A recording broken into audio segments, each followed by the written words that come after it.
one day, I climbed the fence, and off to my left, I saw a group of, I'm sure they were from the mob. They were gangsters.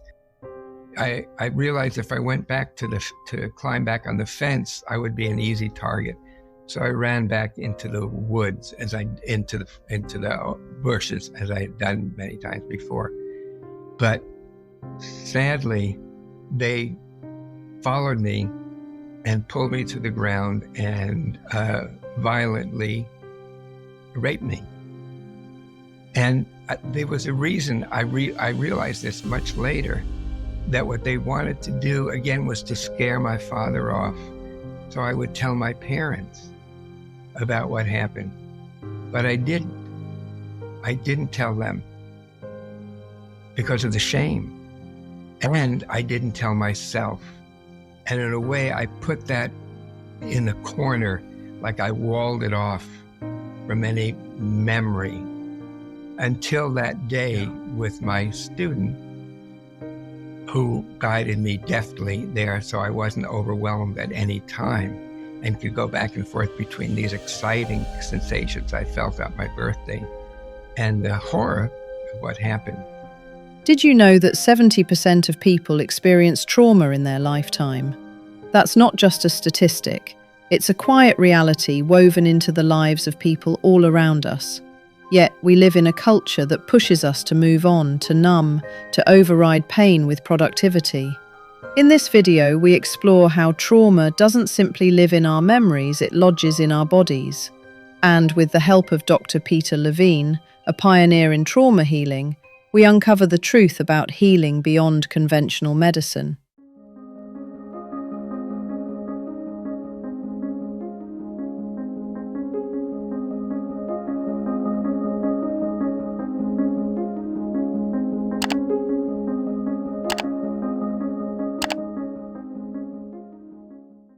My family, my father, parents in particular, were threatened by the mob. It's a long story, but they wanted to get my father to testify against Johnny DiAguardi, Johnny Dio. And he was one of the most ruthless killers in the entire mob. He basically told my father that if my father testified, he'd find his family, us, laying face down in the East River. But, every other Friday, a lawyer would come. I later found out it was from the mafia, to kind of coach my father in what to say and what not to say. So me and my brothers, we knew something was wrong, but it never got talked about. We never got this message that we're going to take care of you. We'll keep you safe. So we didn't know that. And so we lived with that uncertainty. And in many cases, it's the milieu in which trauma occurs that's the most troubling. Now, this was about 30 years ago. I was teaching my work to a number of people, and it was starting to become into the world and be accepted. And around that time, I started having some disturbing sensations, feelings, little flashes of images. And I realized it was time for me to take a dose of my own medicine. So I asked one of my students, former students, to guide me.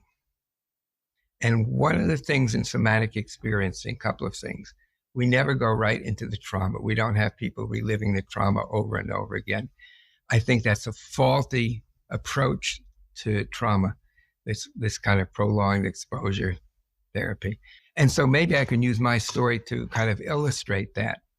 So when I was with my guide, she delicately kind of worked with some very positive sensations that were just starting to emerge in my body. And I went to the following memory.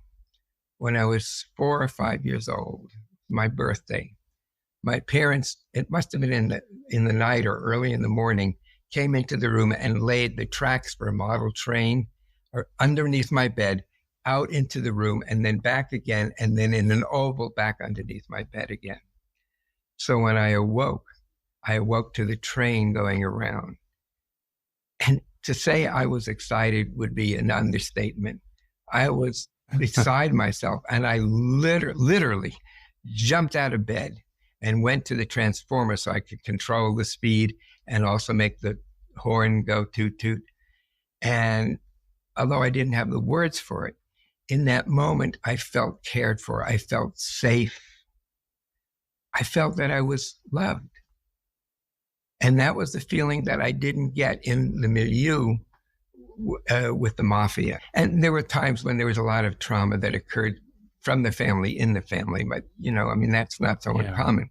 I think when you said it, I think it actually moved me when you said they really loved you. I was just saying essentially that, but with your words, you're reflecting, it really touched me. I felt an opening here in my chest. Yeah, which is nice. And so anyhow, from this memory, my guide noticed a slight shuffling movements with my feet. And it was more like rapid. And so she did again a very thing that we often do in somatic experience, having me slow that down and feel it as I slowed it down. And during this time, when our family was in danger, and it was like my legs got pulled out from under me. And there was a park at the other side of the road in front of the house or the apartment where we lived. Because trauma does that, it knocks us off our feet. But then one day, and this was the park I loved, it was my refuge in a way, but something horrible happened. And so I was able to, with her guidance, to let it go and to let it put it back in the past where it belonged. And again, that's an important thing in somatic experiencing approach, is we try to come into the periphery. We touch into these difficult sensations. We don't go to memories, but memories may come up. But we, again, work to see where the body has become stuck and how we can help move it through in time. May I just sort of say back to you some headlines that I'm hearing here? Yeah. One is, so true to your work, is picking up the physicalization of trauma. I think people talk about the body speaking in its way, like your feet moving.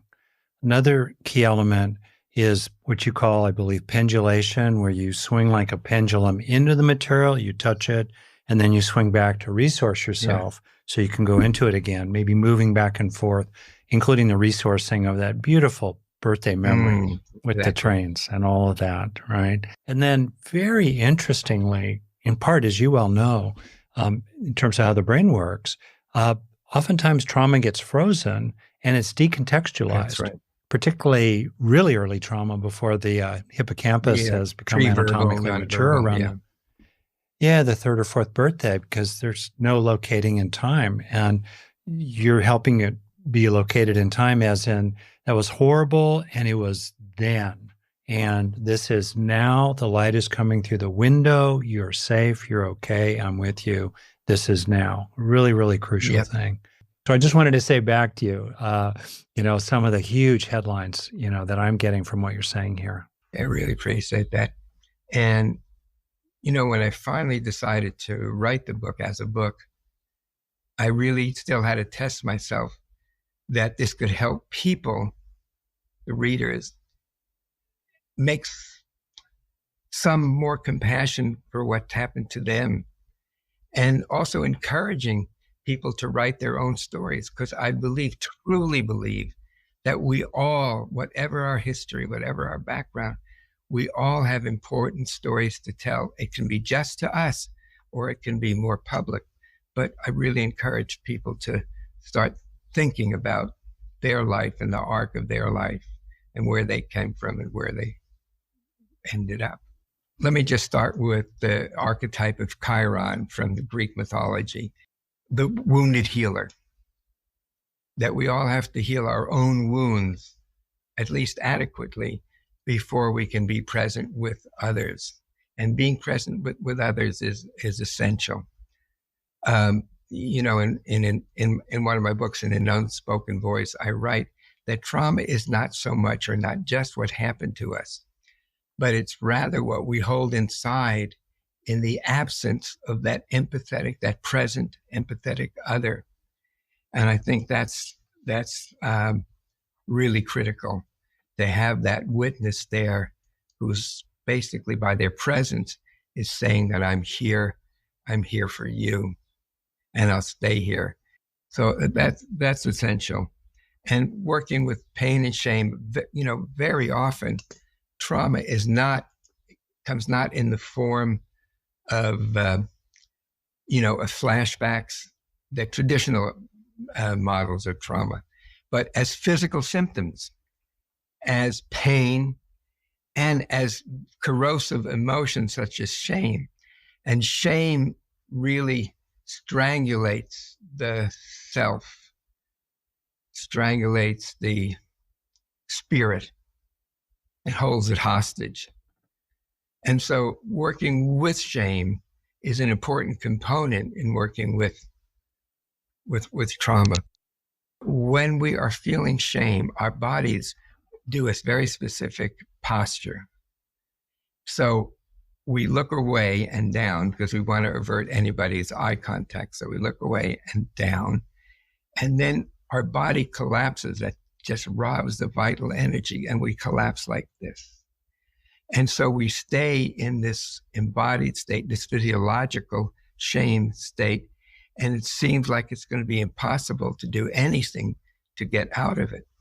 But one of the things I discovered, and my guide worked with this with me, is that when we move into that shame, just the smallest amount, and then come back out, and then just sense what's going on in our body. A lot of times there could be tingling, vibration, inner movements, things like that. And then just letting that settle, letting that go to equilibrium, to balance. And then again, going into that movement just a little bit more this time, just touching into it. Often images come up from where the shame came from, and then slowly coming back up. And what I've noticed when you come back up from that, the chest, I'm doing this as an exercise, my chest is expanding. I feel something that's akin to pride and even dignity. So again, as we find somatic ways to, because it's the imprint that this has on the body. As I think about it, most of the people that, when I don't see people privately anymore, but when I did for years, many of them, I would say most of them, presented with pain and shame, and that the way that both of that just robbed our vitality. So again, how to work with that in a relatively safe way, and just to be supported in doing that. Trauma can leave us feeling frozen, detached, and even disembodied. But according to Levine, the body knows how to heal, if we allow it, through subtle movements, felt sense awareness, and titrated experiences of safety. We begin to thaw the freeze response. It's not about reliving the pain, but about renegotiating it, rewriting the body's story one gentle step at a time. He emphasizes that trauma healing isn't linear or quick. It's a journey of returning to wholeness. When we listen to the body, when we invite it to complete the survival responses it couldn't finish during the trauma, Levine says, we restore its innate wisdom. It's a process of befriending the self, of honoring the resilience we already carry, often silently. In a way, we go back to where the person got thwarted in their basic survival instincts or survival motor patterns, where it got stuck, and then help the person lead it towards completion. Because when we complete an act, then that becomes beautiful. I know it might seem a little bit strange, but that's been my experience. In the completion itself, we find the roots of freedom. As far as I know, the only way to do that is with the body, because again, that's where it got stuck. And that's where those movements, like you alluded when I was working with my guide, seeing my feet moving as though I were fleeing. And I couldn't flee then because I was overwhelmed. I was tackled. I was injured. So again, being able to complete that and to defang it is a critical element of good, sound trauma therapy. If they're intellectual, you meet or at an intellectual or academic or scientific point of view. And then if you see something spark, then you say, it's just looked like you just all of a sudden felt some warmth coming into your face. I wonder if you noticed that. One of the last clients that I saw especially because of that. He was a kid who was clearly on the spectrum, and he heard me give a lecture, and he asked to see me. And he came in with his computer. He wouldn't look at me. He would look only at the computer, and he would write me an email, and then I would read the email, and then I would write back to him. So he would come down, every year for about 3 or 4 sessions. So after the first year, the second year, he did kind of the same thing, but he looked at me for momentarily. The next year he came, he didn't come with his computer. And we just sat together and just spent some time together. I asked him some things about what he was interested in, why he wanted to meet with me, and so forth. And the next year, he came back, and he had met a woman, a girlfriend, and they got married. And every year they sent me this beautiful, beautiful postcard around Christmas. What that story tells me is, again, you have to meet people where they are. And when you do that and they know you're doing that, then they're willing to take the risk of taking a next step. And again, getting those postcards every year, I put them on my refrigerator. I'm just deeply touched, and again, reminded that if we ask the person, well, what are you feeling in your body? You're likely to put them in a defensive position. So so I think you said it and I said it in slightly different words, but I think it's the same thing. How to meet people, how to feel that you're being met, that they're being met. It's striking, isn't it? How something as simple as being truly met by another person can feel both beautiful and unfamiliar. For many people, especially those outside of a therapeutic setting, that kind of deep presence and attunement may be something they've never experienced, and maybe never expected to. But what does that say about us, about our culture? Why is it so rare to feel seen, not just talked at? To feel felt, not just heard? The truth is, most people will never go to therapy. Not because they don't need it, but because of access, stigma, cost, or even the sheer unfamiliarity of what healing can actually look like. So what then? What about those of us who long to connect, to ourselves, to others, but feel like we're living numb from the neck down, as Peter Levine once described in people who have dissociated from their bodies? If you're someone who resonates with that, someone who's never worked with a therapist or somatic practitioner, but wants to feel more alive, more at home in your body, what's the first step? Is it breath? Is it stillness? Is it movement? And more importantly, how do we begin cultivating that capacity for self-connection, even when no one is guiding us? Because perhaps the greatest shift doesn't begin in the therapist's office, but in the quiet moments we choose to show up for ourselves, curiously, compassionately, consistently. If you're able to help a person become curious about their felt experience, then you've gotten 51% there. And again, that's not a given.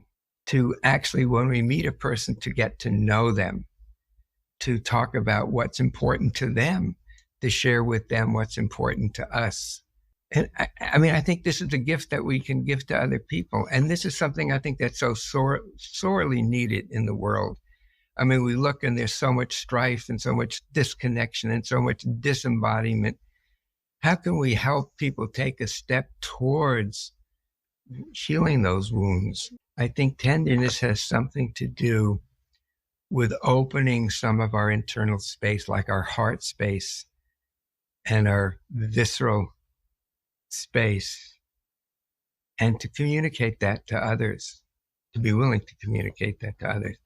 And if we look around in the world and just see how sorely that is needed, especially in many of the Western cultures. And, and that's about social intelligence, emotional social intelligence. And in our society, that is, I won't say it's non-existent, but it's pretty, it's not something that's usual. When you go to the somaticexperiencing.com website, somatic experiencing, one word, there's a link to a Marine that I worked with, Ray. It's called Ray's Story. And he was serving in Afghanistan and Iraq. And he was blown up by two of these IEDs and literally thrown into the air. And he woke up 2 weeks later in Germany, in the hospital, Lowenstadt Hospital in Germany, unable to walk or to talk. And when I saw him, he was still in pretty bad shape. He'd been diagnosed with depression, PTSD, anxiety disorder, Tourette's. But you don't get Tourette's overnight. Something precipitated that. And for me, it's very clear. We're talking about incomplete responses. He was trying to orient to where the sound of the blast came from, but it got immediately blocked, thwarted. And then his whole body was contracting to protect, to make the exposed part of the body as small as he could when he's up in the air. And you see, after the first session, those convulsive movements, because he was able to complete that enough, he said, we're 80% gone. Then we worked for about 4 or 5 more sessions. The last one was, I invited him to Esalen, where I was teaching a workshop. And you really see how a reflective human being he's become. And you really see how tender he is to his wife and his child. He couldn't do that at all. And it was scaring them because he was so abrupt and so angry. But that's what happens in trauma. We get, not just in trauma, but we get caught up from those feelings, but they're there. They're part of our human DNA, our primate, our mammalian DNA. When I work with people, even though this may have to do with past events or even generational, ancestral effect, I work in the here and now. So we may reflect on some of these sensations and images, but it's in the present time. And so it's important, before you excavate this kind of work, it's really essential that the person be able to have at least some modicum ability, capacity to be in the here and now, to be present. Otherwise, this can just result in regression. And, regression is generally not helpful. So working in the here and now, reflecting perhaps on, certainly on sensations and feelings and images, and looking at memories when they do come up, and work with them to complete some of those incomplete responses, and then welcome them back. When we're able to look at some of these events that may have occurred, both positive and negative, the idea is not to get the memory, but really is to be able to come sufficiently into the here and now, so you're not sucked into the vortex of trauma, to the black hole of trauma. You're able to have a distance. And mindfulness training can be useful also as an important part to develop those capacities, those skills, and they are skills. So that's the first thing I would say, that really to have the person, that they're anchored enough in the here and now so that they won't be overwhelmed. Because in terms of the nervous system, overwhelming the nervous system is no different than the original trauma, which overloaded the nervous system. So by just having them, relive those events, it takes away from their strength to heal in the here and now. And I just want to also say that, when I came out to Berkeley in 1964, I didn't know I had a body. I didn't know what a body was for, well, except for carrying my mind from one class to the next. I was in a way lost. I mean, like you said, that you were there from your head up, from your neck up. And I definitely fit that description. So I have a really good friend, Jack Kaplan. He was one of the meditators at the Green Gulch Meditation Center in Marin. Yeah. And Charlotte Selvers and her husband, Charles Brooks, were giving a workshop for the monks that resided there. But he was able to get me in, even though I wasn't. And so for all day long, we would pick up like a stone, hold it in our hands and feel its texture, feel its weight, feel its temperature. And then we would be walking around and feeling our feet as they contact the ground, and then our ankles. And anyhow, this went on and on and on. Anyhow, she had us laying down on the floor and had us do different things with our awareness, like actually feel our breath coming in from our feet, up our legs, into our belly, and so forth. And of course, I know I'm a scientist type that you do not breathe through your feet. I mean, you may smell in your feet, but you don't breathe through your feet. But something actually quite miraculous happened. At the end, when we walked out, it was twilight, and looking down into the valley from above the church and then out to the Bay Bridge. And it was the most beautiful sight that I had ever seen. And I realized there was something here that was very important and something that I need to follow and explore and learn about. But, somatic experiencing is basically a bottom-up approach, in contrast to a lot of talk therapies, which are much more top-down. But somatic experience is both. You have to work together, but primarily starting from the bottom up and then working from top down, or even starting from top down and then working more with bottom up. And in doing that, we start to develop what sometimes is called a self-concept, a picture of who we are. And another thing, and that's a very positive thing, there's also a problematic part of the self-concept that sometimes people who are traumatized, that's worn as like on their sleeve as a badge of courage, which it is.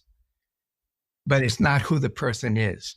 Yes, this happened to them, but they're not that person. They're not what happened. They are this self, this growing self, this emerging self, this new connection with self.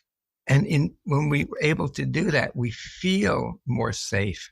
There are numbers of different exercises that I may do with people. So, for example, this one I call the self-hug exercise. And when we just put our hands here and gently squeeze the muscles of our arms, often we'll feel like an inner movement beginning. And then if we follow this movement, it takes us into a deeper experience of the body. There's a wonderful saying from Papua New Guinea, where they say knowledge does not exist unless it's in the body.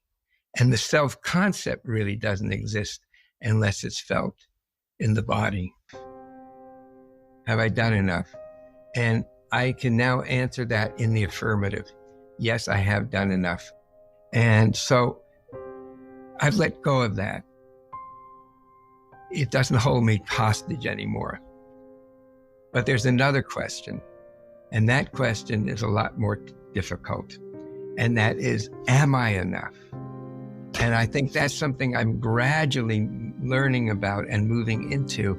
And in writing the book, I came much more to that self-concept of someone who is enough, that I don't have to add anything, that just being myself is enough.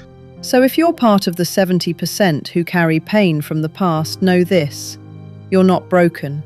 You're holding unspoken survival. And with the right tools and support, you can move from just surviving to truly living. This video offers a window into what that transformation looks like, not through force, but through compassion, presence, and the quiet power of the body to heal itself.